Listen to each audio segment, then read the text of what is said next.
Ocarina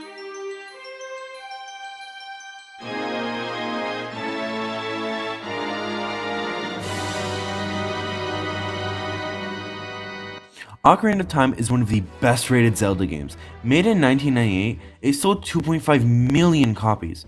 In today's video, me and my friend Zero are gonna go over the game in depth and figure out if it still holds up in 2024. So Ocarina of Time has a lot to cover. So going one by one, we're going to delve into the game's different aspects. To start off, game mechanics. The game revolves around the idea of time travel, and it does so pretty well in my opinion. It uses the Master Sword as the key to traveling back and forth through time, though I felt like it was slightly overdone, especially during the Spirit Temple. In my opinion, I see this as one of the greatest implementations of time travel in video game history, because not only is it easy to comprehend at first, it also keeps the flow of the story and the gameplay smooth. The magic meter is one of Ocarina of Time's most mid qualities. The final boss was absolutely horrendous with that terrible magic meter. It's way too small for the amount of magic specific items used. To be honest, I agree with everything Siegel said. The magic meter idea in itself isn't innovative or creative. To add on that, the final boss fight required tons of magic for the first and second parts. And if you don't get the upgrade, you have to almost land all your shots to finish it. All in all, I feel magic meter is okay, but not one of the strongest suits of the game. But the magic is kinda cool. One of the things Ocarina of Time does extremely well is its use of the Ocarina. The Ocarina is, for the most part, used for fast travel, but it was also used for so much more. The way it works is that there is a total of 12 songs, and they are amazing. One of my favorites have got to be the Nocturne of Shadow and the Serenade of Water. These songs are used for warping to each of the game's temples, while other songs like Zelda's Lullaby or the Sun Song are used for other things like passing time. The combat in this game is actually pretty good. The Z targeting is a must though, because the lack of camera controls is absolutely terrible. It's easy to dodge enemies and strike when you see an opportunity, because I'm gonna be honest, the first battle with the Iron Knuckle felt pretty cool flipping back and forth finding the right time to strike. The combat doesn't have to be complicated, and this game proves it. The combat is simple, quick, and most of the time it isn't a hassle, though the lack of camera controls really sucks. The combat is good because it gives the player a lot of options to choose from, like magic, bows and swords, and the hammer. All in all, most of the game mechanics are pretty basic. But how basic is the game as a whole? Ocarina of Time has a pretty simple goal, save the world / princess, but the way it's presented is actually pretty unique.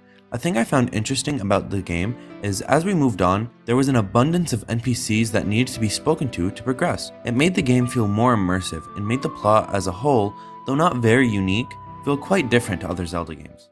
In general, Legend of Zelda games aren't really considered unique. They are built with a simple end goal in mind. The unique thing about this game, the way you reach the end goal changes depending on the way you play the game. Since there are many different ways of going about playing this game, you could go and fetch all the items and upgrades, but another run you could just play it the way it was intended. I feel it would be considered unique from that aspect. But nowadays, I feel this game would be considered pretty basic, as many games have this type of gameplay. A good example of this is Breath of the Wild and Tears of the Kingdom. On a more negative note, the controls. The controls are the absolute worst controls I've ever had the displeasure of experiencing. Skyward Sword's motion controls were better than this. Also, who the hell makes a 3D video game without camera controls? Why the hell would you make the controller move diagonally? There isn't any sort of space for tiny movements. Every step is either too little or too big. Just take this as an example. If that stupid bird... I was too close! So yeah, overall, the controls are terrible. I'd rather play Celeste with Joy-Con drift than this bull.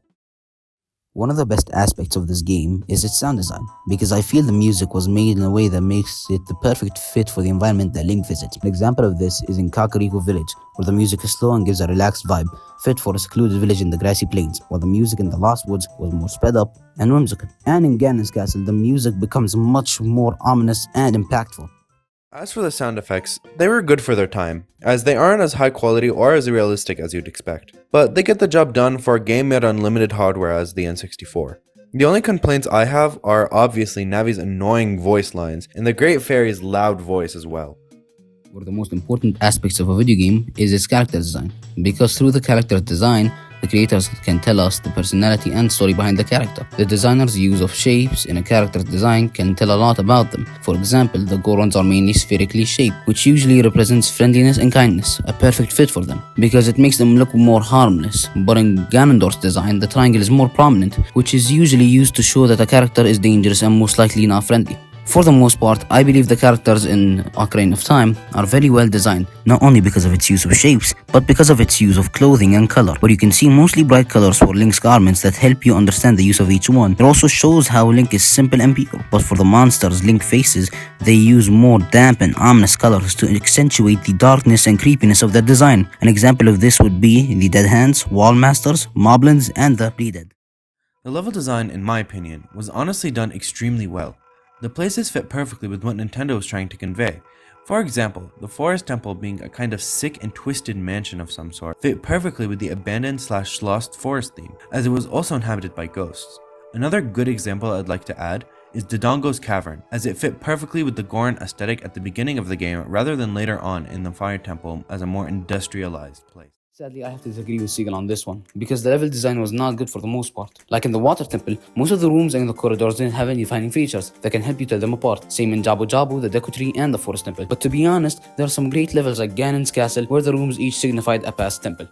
The boss battles in the game were honestly super well done. Nintendo really outdid themselves. The boss battles were exactly what to expect from each dungeon.